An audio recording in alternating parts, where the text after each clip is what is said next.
Hi friends, welcome to Theradi Selvi channel. So இந்த வீடியோ என்னென்னு பார்த்தீங்க அப்படின்னா, 1 பவுன் அடகு வச்சு நம்ம 5 பவுன் வந்து தங்கம் வாங்கலாம். ஸோ அது எப்படி அப்படின்னு சொல்லிட்டு பார்ப்போம்.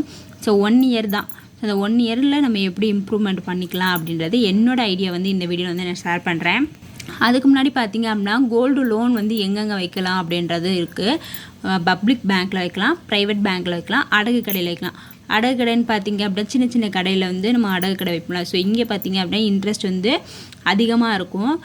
ப்ரைவேட் பேங்க்கில் பார்த்திங்க அப்படின்னா அடகு கடையோட ப்ரைவேட் பேங்க்கில் வந்து கம்மியாக இருக்கும். இதே பப்ளிக் பேங்க் பார்த்திங்க அப்படின்னா இந்த ரெண்டை விட பப்ளிக் பேங்க்கில் வந்து இன்ட்ரெஸ்ட் வந்து கம்மியாக இருக்கும். ஸோ அதனால் நம்ம எதை சூஸ் பண்ணணும் அப்படின்னா பப்ளிக் பேங்க். ஸோ கவர்மெண்ட் பேங்க்கு சூஸ் பண்ணோம் அப்படின்னா நமக்கு வந்து வட்டி வந்து குறையும். அதுவும் இல்லாமல் நகை வந்து நல்லா கேரண்டியாகவும் இருக்கும், நமக்கு ஒரு நம்பிக்கை இருக்கும். இப்போ பார்த்திங்க அப்படின்னா சின்ன சின்ன கடையில் வந்து வச்சுட்டு அந்த நகையை வந்து ஏமாற்றிட்டு போயிடுறாங்க இப்போது. ஸோ நம்ம வட்டி வந்து கம்மியாக இருக்குது, இல்லைனா வட்டி வந்து ஒரு அவசரத்துக்கு வைக்கிறோம் அப்படின்னா, ஒரு சின்ன கடையில் வைக்கிறோம் அப்படின்னா அந்த கடை வந்து ரொம்ப வருஷமாக இருக்கா அப்படின்றத பார்த்துட்டு வந்து நீங்கள் வைங்க. மேக்ஸிமம் பார்த்திங்க அப்படின்னா இந்த ரெண்டோட நமக்கு பப்ளிக் பேங்க்கில் கவர்மெண்ட் பேங்க்கில் வச்சிங்க அப்படின்னா நம்ம நகைக்கும் சேஃபு, நமக்கும் வந்து ஒரு கான்ஃபிடெண்ட்டாக இருக்கும், வட்டியுமே வந்து கம்மி. ஸோ அதனால் பப்ளிக் பேங்க்கில் வந்து வைங்க. ஸோ இப்போ ஆர்பிஐ ரூல்ஸ்லாம் வந்து நிறைய மாறிச்சு. இப்போ ரீசெண்டாக என்ன ரூல்ஸ் இருக்குது அப்படின்னு பார்த்திங்க அப்படின்னா, நீங்கள் 2 லட்சத்துக்கு மேலே அடகு வச்சுருக்கீங்க, நகையை வச்சுருக்கீங்க அப்படின்னா நீங்கள் வந்து மாதம் வந்து நீங்கள் வட்டி வந்து கட்டணும். வந்து அப்படி ரூல்ஸ் கிடையாது. நீங்கள் 1 இயரில் பார்த்தீங்க அப்படின்னா வட்டியும் அசலும் கட்டி நீங்கள் திருப்பிட்டு மறுநாள் தான் வந்து வைக்கிற மாதிரி இருந்துச்சு. இப்போ வந்து பார்த்திங்க அப்படின்னா 2 லட்சத்துக்கு மேலே யார் வந்து அடகு வச்சுருக்கீங்களோ அப்படின்னா 30 லட்சம் வரைக்கும் நம்ம அடகு வச்சு வாங்கலாம். அதான் 2 லட்சத்துக்கு மேலே யார் அடகு வச்சுருக்கீங்க அப்படின்னா அவங்க எல்லாருமே வந்து மாதம் கண்டிப்பாக வந்து வட்டி கட்டணும். வந்து அப்படி சொல்லலை, ஆனால் இப்போ வந்து கண்டிப்பாக வந்து வட்டி கட்டணும். அதுக்கப்புறம் 1 இயரில் பார்த்திங்க அப்படின்னா வட்டி ப்ளஸ் அசல் கட்டிட்டு திருப்பி மறுநாள் வேணால் அடகு வச்சுக்கலாம் அப்படின்னு சொல்லிட்டு இப்போ ரீசெண்டாக வந்து வந்திருக்கு. ஸோ இந்த ஏப்ரல் மாதம் வந்து எல்லாத்துலேயுமே வந்து எல்லா பேங்க்லேயுமே வந்து நடைமுறைப்படுத்த ரூல்ஸ் வந்து போட்டிருக்காங்க. அது இல்லாமல் பார்த்திங்க அப்படின்னா பப்ளிக் பேங்க்லேயுமே வந்து கோல்டோட ரேட் வந்து மாறிட்டே இருக்குது. இப்போ பார்த்திங்க 1 கிராமுக்கு எவ்வளோ கொடுக்குறாங்கன்றதையும் சொல்கிறேன். இப்போ பேங்க்கோட இன்ட்ரெஸ்ட் ரேட் பார்த்திங்க அப்படின்னா மினிமம் டு மேக்ஸிமம் எவ்வளோ இருக்குன்னா 8.5%லேருந்து 11% தான் இருக்கும். நம்ம சேனல்லே பார்த்திங்க அப்படின்னா எல்லா பேங்க்கோட இன்ட்ரெஸ்ட் ரேட் எவ்வளோ, ப்ராசஸிங் ஃபீஸ் எவ்வளோ அப்படின்னு சொல்லிட்டு நான் போட்டிருக்கேன் தனியாக ஒரு வீடியோ. ஸோ ஃப்ரீ டைமில் வந்து செக் பண்ணி பார்த்துக்கோங்க. மார்க்கெட் ரேட் வந்து 8,500 ரூபா அப்படி இருக்குது அப்படின்னா நம்ம 1 கிராமுக்கு வந்து 75% வந்து லெஸ் பண்ணுவாங்க வேல்யூவில். அப்போ 1 பவுனுக்கு எவ்வளோ கொடுக்காங்க அப்படின்னா 5,600 இப்போ 1 கிராமுக்குன்னு பார்த்திங்க அப்படின்னா 5,000லேருந்து 6,000 இந்த 8,500ன்னு சொல்லும் போதே இதே நான் ஐஓபி பேங்க்கோட கோல்டு லோன் இன்ட்ரெஸ்ட் வந்து போட்டிருந்தேன். அப்போ 1 கிராமுக்கு எவ்வளோ சொல்லியிருந்தாங்கன்னா 5,750 6,050 அப்படின்னு சொல்லியிருந்தாங்க.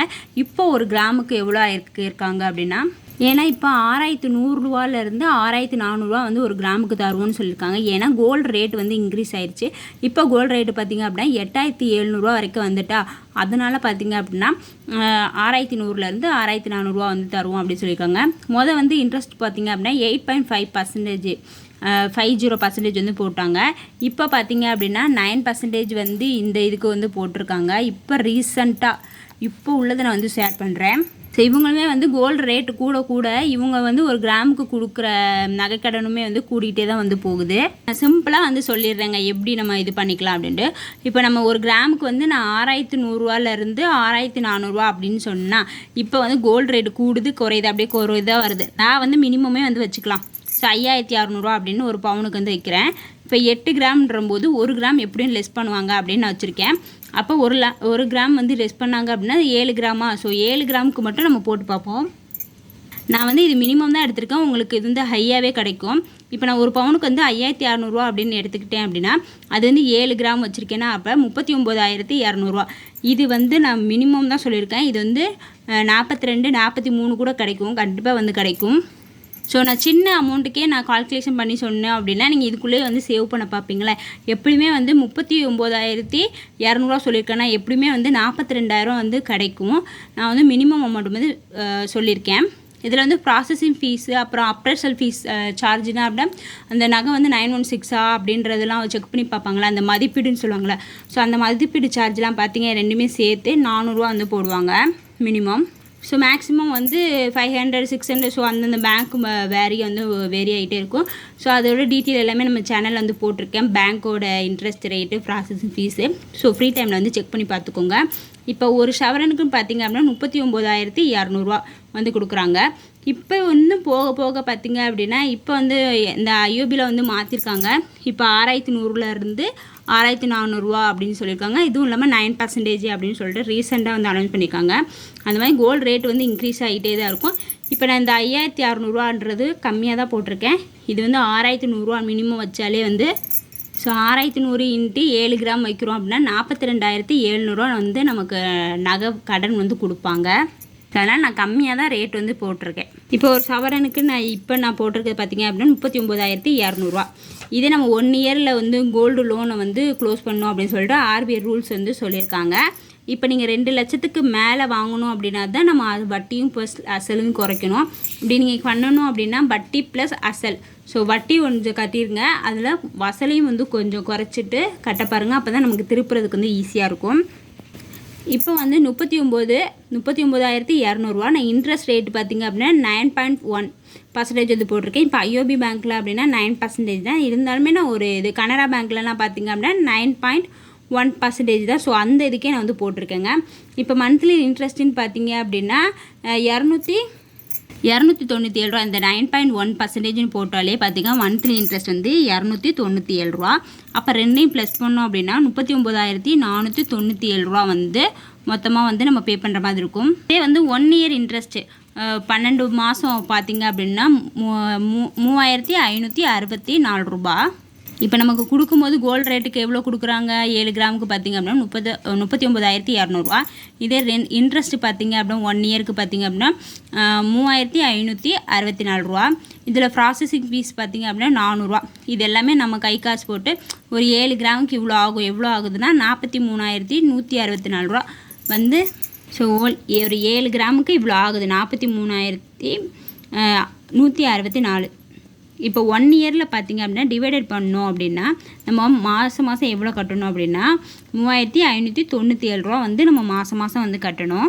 ஸோ மந்த்லி இஎம்ஐ பார்த்திங்க அப்படின்னா 3,597. இதையும் நீங்கள் கொஞ்சம் கட்டிட்டு அப்புறம் நமக்கு கோல்டு இது கொடுத்துருக்காங்களா இந்த 39,200. ஸோ அதுலேயுமே வந்து கொஞ்சம் அசல் ப்ளஸ் வட்டி அப்படின்றத கொஞ்சம் குறைக்க பாருங்கள். இதில் நமக்கு லாஸ்ன்னு பார்த்திங்க அப்படின்னா இன்ட்ரெஸ்ட் வந்து நம்ம கட்டணும். ஸோ இது ஒரு லாஸாக, ப்ராசஸிங் ஃபீஸ் ஒரு 400. ஸோ இது ஒரு லாஸு. நமக்கு லாஸ்ன்னு பார்க்கும்போது 3,964 வந்து லாஸு. இதில் அமௌண்ட்டோட இன்வெஸ்ட்மெண்ட்டு நம்ம இதில் அடகு வச்சுட்டு இன்னொரு நகை தான் வாங்க போகிறோம். அப்படி வாங்கும்போது நமக்கு எவ்வளோ கையில் இருக்குன்னா 39,200. ஸோ இது வந்து நம்ம இன்வெஸ்ட் பண்ணிக்கலாம். ஸோ இது எப்படி இன்வெஸ்ட் பண்ணலாம் அப்படின்னு பார்த்திங்க அப்படின்னா நம்ம கோல்டு காயினு, கோல்டு ஜுவல்லரி இல்லைனா டிஜி கோல்டில் 1 டைம் இன்வெஸ்ட்மெண்ட்டு. ஸோ இதில் வந்து இன்வெஸ்ட் பண்ணலாம். எப்படி இன்வெஸ்ட் பண்ணலாம் அப்படின்றத பார்ப்போமா. இப்போ வந்து இந்த 39,200 வந்து உங்கள் கையில் வந்து நீங்கள் எவ்வளோ 7 கிராம் அடகு வைக்கிறீங்க. அடகு வச்சு இந்த 39,200 வந்து இருக்குது. இப்போ கோல்டு ரேட்டு பார்த்திங்க அப்படின்னா 8,700. ஸோ நம்ம 1 இயர் கழித்து பார்க்கும்போது எப்படியும் அது வந்து 9,000னே வைங்க. இருந்தாலுமே நமக்கு 9,000லாம் நான் கம்மியாக தான் சொல்கிறேன். எப்படி 10,000 வந்துடும். ஏன்னா இப்போயே பார்த்தீங்க அப்படின்னா போன வருஷத்துக்கும் இந்த வருஷத்துக்கும் பார்த்தீங்களே 2,000 rupees 2,000 வந்து எக்ஸ்ட்ரா வந்து இருக்குது. ஸோ நம்ம பார்த்தீங்க அப்படின்னா ஒரு 8,000 கோல்டு வாங்கியிருக்கோம் அப்படின்னா நம்ம 1 இயரில் பார்த்தீங்க அப்படின்னா ஒரு 9,000 அப்படின்னாலுமே நமக்கு ஒரு 1,000 வந்து ப்ராஃபிட்டாக வந்து இருக்கா. நான் மினிமம் கம்மியாக தான் வந்து சொல்கிறேன்.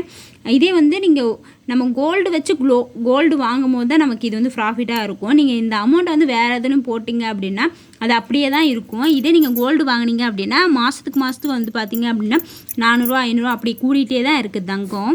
ஸோ அதனால் நீங்கள் அதில் இன்வெஸ்ட் பண்ணுறது பெஸ்ட்டு தான் அப்படின்றது என்னோடது வந்து நான் பாயிண்ட் வந்து சொல்கிறேன். இப்போ கோல்டு ஜுவல்லரி அது பார்த்திங்க அப்படின்னா இப்போ ரெடி காசு கொடுத்து வாங்குறீங்க அப்படின்னா இந்த மாதிரி ஆஃபர் டைம் வந்து நீங்கள் வாங்கினீங்க அப்படின்னா நமக்கு ஒரு கிராமுக்கு வந்து டிஸ்கவுண்ட்டும் கிடைக்கும், ஒரு பவுனுக்கு டிஸ்கவுண்ட் வந்து கொடுப்பாங்க. ஸோ அந்த மாதிரி நிறைய கலெக்ஷன் இருக்கும்.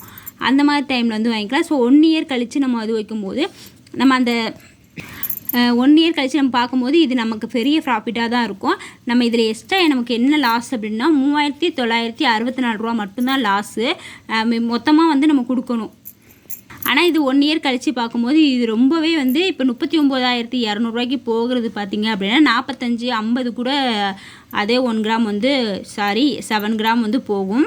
இல்லை எதுவுமே யூஸ் பண்ணலை அப்படின்னா இந்த 39,200 என்ன பண்ணுறீங்க அப்படின்னா டிஜிகோல்ட்லேருந்து போட்டுருங்க. ஸோ அன்னைக்குள்ள கோல்டு வந்து நீங்கள் தங்கத்தை வந்து வாங்கி வச்சுருங்க.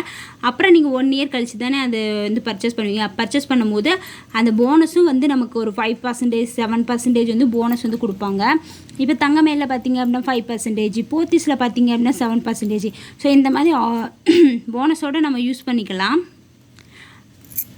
இதில் வந்து சொல்லுவீங்க இதில் வேஸ்டேஜ் நம்ம ஜிஎஸ்டி வந்து கட்டணும். இந்த வேஸ்டேஜும் ஜிஎஸ்டியும் பார்த்திங்க அப்படின்னா நமக்கு கொடுக்குற போனஸை வந்து நம்ம டேலி பண்ணிக்கலாம். அதனால் நமக்கு இது எப்படியுமே டிஜிகோல்டு வந்து ப்ராஃபிட் தான்.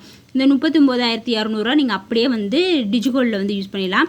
இல்லை அப்படின்னா இந்த ஒன் டைம் இன்வெஸ்ட்மெண்ட் இருக்குல்ல, ஸோ இந்த ஒன் டைம் இன்வெஸ்ட்மெண்ட்டில் வந்து 39,200 வந்து போட்டிங்க அப்படின்னா 11 மந்த்து கழித்து நீங்கள் அன்னைக்குள்ளே கிராமை வந்து வாங்கி வச்சுட்டிங்க அப்படின்னா 11 மந்த்து கழித்து நீங்கள் அந்த கிராமுக்கு வந்து நம்ம வந்து பர்ச்சேஸ் பண்ணிக்கலாம்.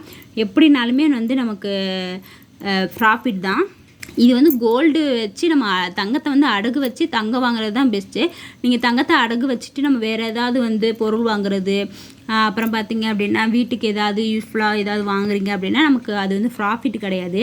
ஏன்னா நம்ம இதுக்கும் வட்டி கட்டணும். அதே பார்த்திங்க அப்படின்னா 1 இயர் கழித்து பார்க்கும்போது இதுவே நமக்கு ப்ராஃபிட்டாக இருக்கணும். அதனால் இது ரொம்பவே வந்து பெஸ்ட்டாக இருக்கும் என்னையை பொறுத்த வரைக்கும். இதில் ரெடி காசு கொடுத்து நம்ம ஜுவல்ஸ் வாங்கணும் அப்படின்னா ரொம்பவே வந்து கஷ்டம். அது மாதிரி இந்த மாதிரி அடகு வச்சுட்டு அதை ப்ராப்பராக வந்து நம்ம வட்டி ப்ளஸ் அசல் வந்து கட்டணும். பப்ளிக் பேங்க்கில் வந்து வைக்கணும். அதே மாதிரி நகையை வந்து ஏலத்துக்கு போக விட்டுறக்கூடாது. ஸோ இது எல்லாமே நம்ம பார்த்துட்டு தான் வந்து நகை வந்து அடகு வைக்கணும்.